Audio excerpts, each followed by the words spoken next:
او اسنه چې د ما دا بچی دنه چې د شرمخونه تخته شرمخونه خوري دا ولی یعقوب علیه السلام دا ټکی ولی چې شرمخ به تخته یو خو په دغه ځنګل او په علاقه کې شرمخان ډیر زیات او دویم د یعقوب علیه السلام دوی ته اشاره و چې تاسو شرمخان یې تاسو ایرانو نه خورئ ګورئ تاسو شرمخان ایرانو نه خورئ ماته نه کې او یا په دې ځنګل علاقه کې شرمخان ډیر نو اسنه شرمخونه تختی وینا بابا اس فکر چېونه کې او دی به مونږ سره منډې ترړې وای چکرې به ولګئ او مونږ به حفاظت کوو په حفاظت به دله واپس راوړو چې پلار یې پوره مجبور کړ نو دی یې ځان سره واخیست دی د 12 یا د 14 کالو په دغه وخت کې یوسف علیه السلام ځان سره په مخ نو د پلار په مخ کې خو به کله په یو مخ کولو او کله به په بل مخ کولو کله به اوچت که په غیږ کې به ونیو او کله به بیا په ځمکه باندې کېنه او پلار ورسره بار ورته دې وجې نه بچو ګورې ډېر پې یېرېږم تاسو خو ظلمي خو زما د دې بچي به ګوره ډېر خیال ساتئ لسې مهرني روڼو یو دی شو بنیامین دې پاتې شو هغه وروسته دی لا ماشوم د پلار چې تر څو پورې ورته نظر و هغې پورې به یې دی کله یو یې اوږې ته او کله بلې اوږې کله به یو ښکله او کله به بل ښکله خو چې کله د پلار د نظر نه غیب شو د اوږې نه یې ځمکې لره وبره لته یې وله ورکړې دیکې یې وله ورکړې د وی ښه تاسو خو زه د پلار نه څونه په مینه راوستم په ما سیل او چکر یې لګوې اوس مې وهې نو د یو ورور نه به یې بل ورور له منډې کړې چې ما رادنه خلاص کا نو هغه به ولې لته ورکړه ځمکې له به یې راوبره نو بل له به یې منډه کړې نو هغه به لته ورکړه نو بل له به یې منډه کړې نو هغه به لته ورکړه نو بل له به یې منډه کړې لکه بال غوندې چې خلک یې پلته وي دقسې پلتو به یې و او ورته به یې څه وې وې ځکه نو هغه 11 ستورو ته دې اواز کړه چې دې رانه خلاص هغه نور او سپومې ته دې ووایه چې اوس دې رانه بچ کړي ته خو یې ما ته به نور او سپومې 11 ستوري سجدې لګئ هغې هم پوه شو هغه هم د پیغمبر بچي چې دا 11 ستوري مونږ یو نور او سپومې را د مور او پلار دي دله به الله عزت ورکوي او مونږ به ورته کوس پاس کېږو دا چې ته مونږ برداشت کوو لته به یې ورکړه شا به هغه 11 ستوري دې راوله چې دې رانه بچ ځکه نه هغه نور او سپومې دې راوله چې دې رانه خلاص دې غریب ورته جاړې او چغې ورته په دغه وهلو او ټکولو باندې یو لوی ځنګل ته بوت او په هغه ځنګل په دې منځ کې یو شړک وي قرآن حکیم کې ورته الله غیابات الجب غیابات غیابه عربی کې هغه ځای ته وایي چې شړ او دشت او بیابان او تیاره ځای وي داسې پټ ځنګل د تیارو ځای او جب هغه کوي ته وایي چې هغه کچک وي غاړه یې پخني نو داسې کوي چې هغه د تیارو نه ډک ډېر اوږد وي هغه غرید علاقه وه نو په هغې کې اوس هم په دې ممندو کې یا په دې نورو قبایلي علاقو کې تاسو که کویان وکتل هغه ډېر زیات ژور وي هغې کوي ته یې ورسو بویه نو چې کوي له به یې غورځه او دیکه به یې ورکوله نو دې به ور پورې کلک ونښته ای ظالمانو ما څه ګناه کړې ده ما در سره څه بد کړي دي خوب خو ما لیدلي نو په قصد خو مې نه دي لیدلي دا خو ما ته الله پړکې اچولی لته به یې وله په دا خېټه کې ورکړه زه شا به هغه ستورو ته دې اواز کړه چې اوس دې رانه خلاص کړي هغه نور نور او سپومې ته دې اواز کړه چې دې رانه بچ کړي نو دې به پورې نښتې او نه به جدا کېده نو کمیس یې ته وویسته او لاسونه یې وله شاته وتړل خپې یې وله وتړل او اوچت یې که په درز باندې کوي ته وغورځه دا رب العالمین په خپله دا واقع قرآن حکیم کې ذکر کوي چې کوي کې وغورځو رب العالمین چلو روایاتو کې راځي چې جبریل علیه السلام ولا الله راولي چې دې سین وغورځو جبریل علیه السلام کلک ونیو په کوي په دا میانس کې چې دې کاڼي ته یو بوته ونه رسېږي او د کوي په دې ډټ کې په دې غاړه کې یو تیږه راوتې وه جبریل علیه السلام اوچت واغشت اس قسمه تکلیف پته ونه رسید او په هغه تیږه باندې کېنه او چونکې ردنې جامې ایستې وې کمیس او پرتوګ دواړه یې تیستې و د جنت نه ولې یو مزېدار او خشته ښکلې د ریخمو کمیس راوړی و هغه کمیس یې ورته واچو او ورته څه وی هېڅ فکر چې ونه کړي د رب العالمین د طرف نه مونږ به تا د دې کوی نه وباسو دا د الله حکم دی او دا رونه د دوی دا سکیمونو باندې به تا مونږ خبره وو دي رونو ته به هم پته لګي بیا دا واقعه به مونږ په دوی باندې هم ښکاره کوو یوسف علیه السلام بس په هغه کوی کې کېناست چې دا کوم مشر ورور یهودا دې لږ لسوان دی دې به د دې نورو وروڼو نه پټ راته او څه ډوډۍ موډۍ به یې راوړله ورته به یې غورځول اواز به یې ورکړ ډوډۍ به یې ورغورځول اوبه به یې وله راوړې یو لوښي کې هغه به یې ورته ورغورځول یو ورځ ورپسې راغی په بله ورځ راغی یو څو ورځې پرله پسې چې راغی چې څو ورځې تېرې شوې چې دی راغی اواز یې ورکړ یوسف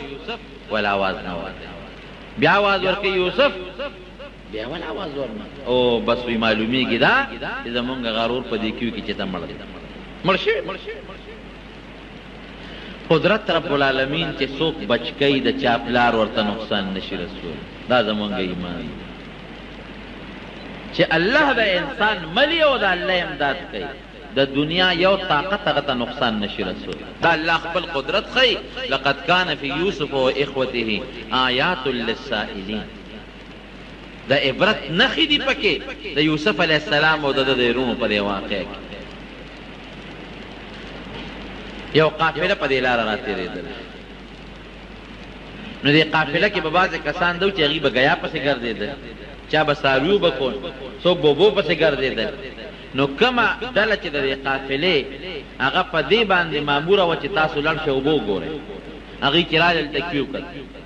زر یې بورقه راواغېسته او هغې کوي ته ښکته کړه چې کوي ته یې بورقه ښکته کړله او بورقه ویښته ورسوله نو یوسف علیه السلام سره بورقه وجنګېدل بس پړي پورې دې کلک ونښت او خو به غټه بورقه وه یو کس به نه شوه رایستی ابا په پنځو شپږو کسانو بلکې د دې نه په زیاتو به هغه بورقه خلکو رایسته اوس هم په دې اوږدو کویانو باندې غټې غټې بورقې وي چې دوی بورقه رایستله بو قدره نه ده خیر په ډېر زور او په وجودونه په هغه زمانه کې د خلکو مضبوط پهلوانان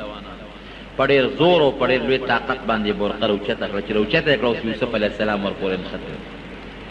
ښه مزېدار خشته ټیک ټاک جمدې روغ صحت واله چې راویې ویسته ورته یې وکتل یا بشرا هذا غلام او خوشحاله خو مزېدار خشته هلک ډېر جس خوشحاله یو خو په دې خوشحاله شو چې یو مزېدار خشته هلک راته الله راکړي او هغه زمانه د غلامان به خلکو خرڅول یو خشته هلک دی زبس دا به مونږ خرڅ کړو او بلا پیسې به پرې لاړل نورو ملګرو ته الو مونږ خو دغه د کوی نه په بورقه کې هلک نښتې دی هم راووت او ډېر خشته او خوبصورت هلک نور ملګري هم خبر کړ وی بس چپ شې غږ مه کوه ګو به ځو یو ښار ته کومه طرف ته چې زمونږ قافله ځي او په هغه ښار کې به مونږ خرڅ کړو بلا پیسې به راله وګورو یهودا چې کوی ته ډوډۍ غورځوله دی یې ونه مونته یو خوا بل خوا یې منډې ترلې شروع کړې چې دې چاره اوښکې دی او که مړ دی په دې کوی کې چا ورته ویل څه کې یاره وی هسې ګرځم دلته خو څوک نه دي راغلي وی یو قافله هغه ځای کې ناسته ده چې دې ورغلي دی هغه قافلې والا هغې ته یې کتلي دي یوسف علیه السلام یې صحیح کړی دی بس ورمنډه یې کړی وی دا هلک مونږ له ماله راکړي هغې ورته وی دا خو هلک مونږ تاله نه درکړی وینا دا زمون غلام دی زمون برایې دی او په یوسف علیه السلام یې دبه وکړه ګورې که ال دې ووایي نو دې د سرمن وباسو وجنو دې پرېږدو دې رونه یم خبر او قافلې والا ته وایي چې دا زمون غلام دی او زمونږ نه دې تښتېده را تښتېده به دې کوی کې مې غورځولی او ډېر بد اخلاقه دی او ډېر بدخویه دی او غلا غلطي به یې زمونږ نه کوله مونږ له خپل غلام راکړې قافلې والا ورته وایي نه مونږ یې نه درکړو خیر جوړه په دې وشو چې دا به در باندې مونږ در خرڅ بس قافلې والا ولا 12 درهمه ورکړه او څو 13 درهمه یاد معمولی لږې پیسې وشروه بثمن بخس دراهم معدوده وكانوا فيه من الزاهدين 13 یا 12 درهمه باندې د خپل لور خرڅ کړه قافلې والا پیسې واغېستې خپل منځ کې تقسیم کړه چې دې کله پلار له لاړل د شپې ماسخوتن نو جړه انګولان او لوی چغې سورې دي د کلي خلک ورته راغونډ چې څه چل دی؟ وایي زمونږ غرور یوسف زمونږ نه شرمخ وتښته مړی پلار یې راووته خو پوه شو چې څه چل خو شته چې راووت بچو ولې جاړی وی بابا مونږ نه هغه استاذ وی یوسف چې دی نه هغه شرمخ وتښته او په یو روایت کې راځي چې یو شرمخ دوی را نیولی هغه کې پړی اچولی او یعقوب علیه السلام لی راوست وی شرمخ رانه استاذ وی وتښته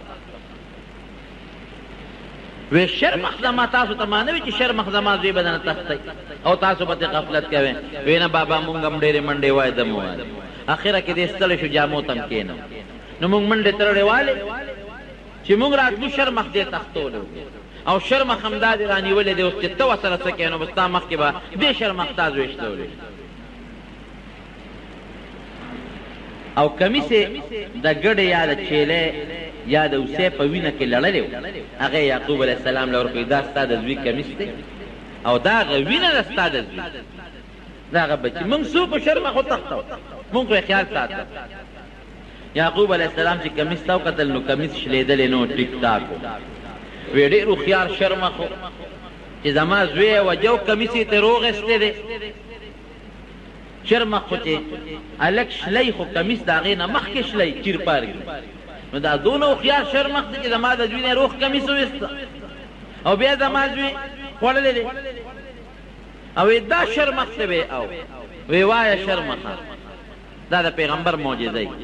په هغه ذات د ستا قسم یې رښتیا وایه چې کوم ذات ته پیدا کړی دا دواړه جهانه پیدا کړي دي زما زوی دی ولې خوړ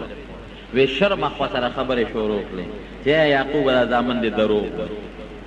زه دوی په جال ښکار کړی او رب العالمین په مونږ حیواناتو د پیغمبرانو د هغې د بچو وینې او غوښې حرامې کړي دروغ وی دروغ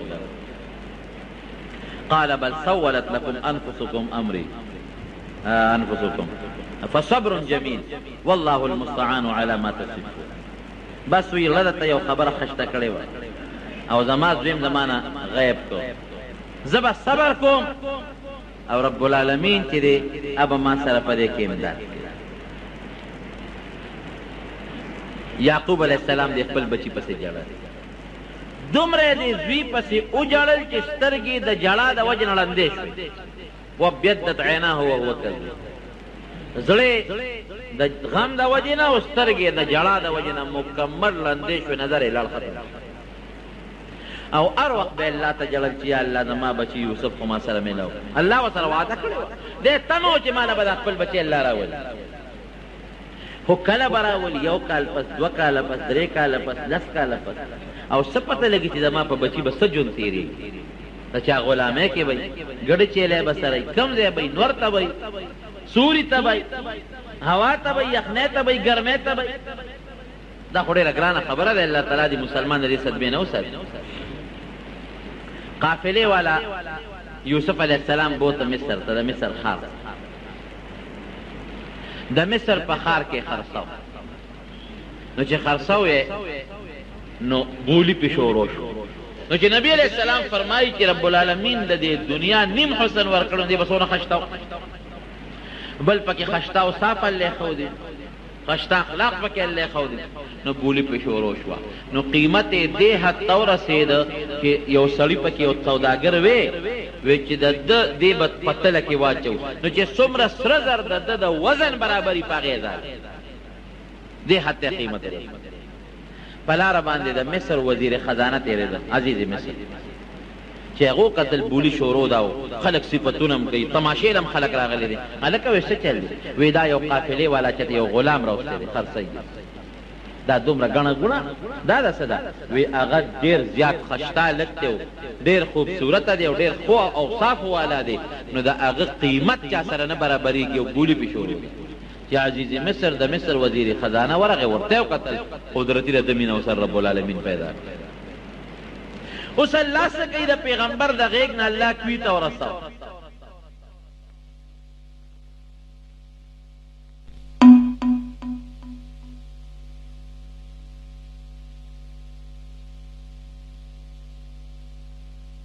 دوی د ویښ نه رب العالمین د بادشاهۍ دربار ته اوس رسوي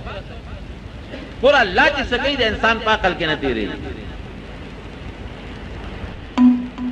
بهر کیف چې دی بادشاه ورته وکتل محبت پیدا شو وی څونه ته بولي ورسېدله وی دا مخامخ سوداګرې اخلي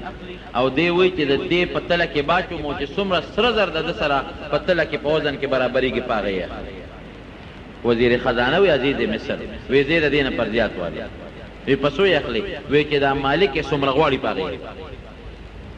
مو مانګي قیمت ته چې څومره پیسې غواړي بس هغه وایي چې دا هلک دنه زه والی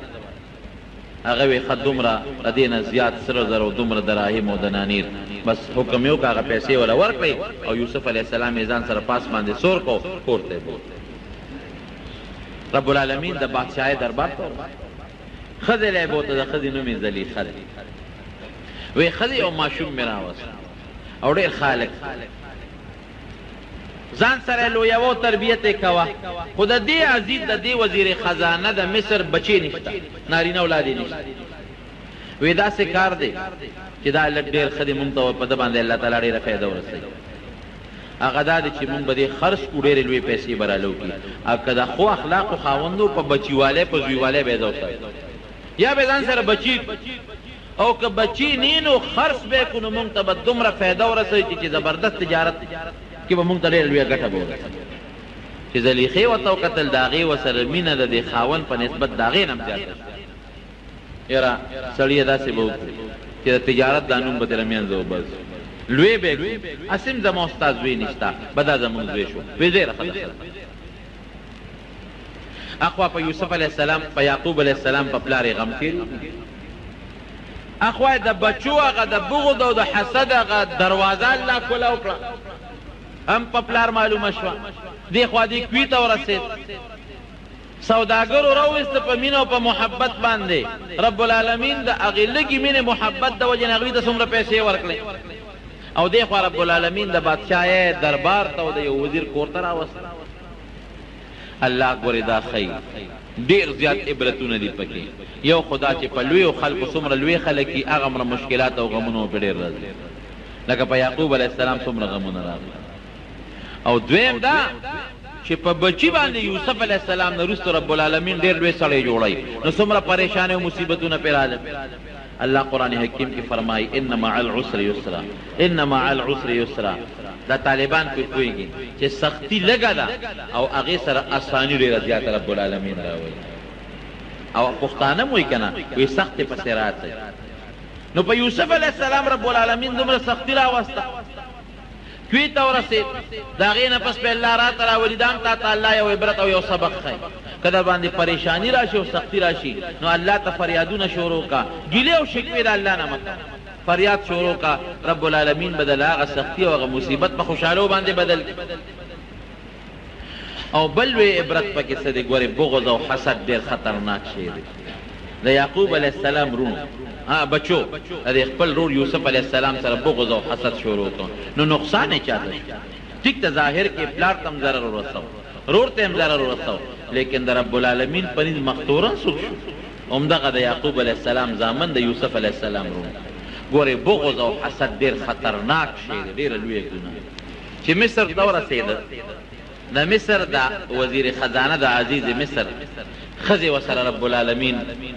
انتهایی محبت پیدا کو ډېر زیات پې د یوسف علیه السلام خیال ساته لکه د خپل زوی په شان هلته پې رب العالمین بل امتحان راوست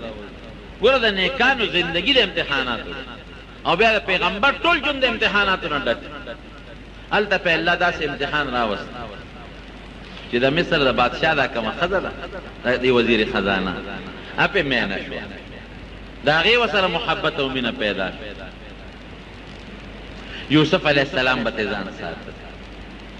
یو ځل هغې سکیم او سازش جوړ کړ د هغې محل او په هغې هم ډېر خوبصورته ښځه هغه محل په اوو دروازو دننه یو کمره وه اوس هم د دې لویو خلکو چې کوم محلات دي اول یو ګیټي ورپسې بله دروازه ورپسې بله دروازه نو په اوو ګیټو په اوو دروازو کې دننه د هغې ځان له یو کوټه وه هغې ته یوسف علیه السلام دننه او دروازې یې ټولې چرنده کړې او ځان یې ورته ښایسته خوبصورته ډولې ورته وایي یوسفه دا ویښته دې څونه ښایسته او مزېدار دي وی که مړ شم د ټولو نه مخکې به دا ویښته رانه دوړېږي وی سترګې دې څومره خشته دي وی که مړ شم دا به اوبه چې په دې سینه به مې روبېږي وی دا سرمنه وجود دې څومره خشته او خوبصورته دی وی که سا رانووته دا به چینجي ونیسي او بین به کوي ګوره څونه خشته جوابونه یې والا ورکړل چې نه زه په ویښتو نازېږم نه په سترګو نازېږم او نه په دې وجود نازېږم دا حقیقت دی ناګانه زلیخې ورته لاس واچو چې لاس ورته زلیخې واچو رب العالمین قرآن حکیم کې فرمایي ولقد همت به وراودته التي هو في بيتها عن نفسه وغلقت الابواب د کمې ښځې په کور کې چې یوسف علیه السلام اوسېده هغې ته د ګناه مطالبه وکړه او دروازې یې بندې کړه ابواب جمع د دروازې یې بندې کړه وقالت هیت لک مطالبه ته هغه ته څه وایي قال معاذ الله انه ربي احسن مثواي پام کو د الله نه یریږم د الله نه پنۍ غواړم حالانکې زلمی دی ځوان دی د پیغمبر طاقت هم مضبوطي خزم د بادشاہ خزه ده ام خوبصورته ده هیڅوک هم نشته میدان هم خالی دی وی د الله نه یریږم د الله نه پنۍ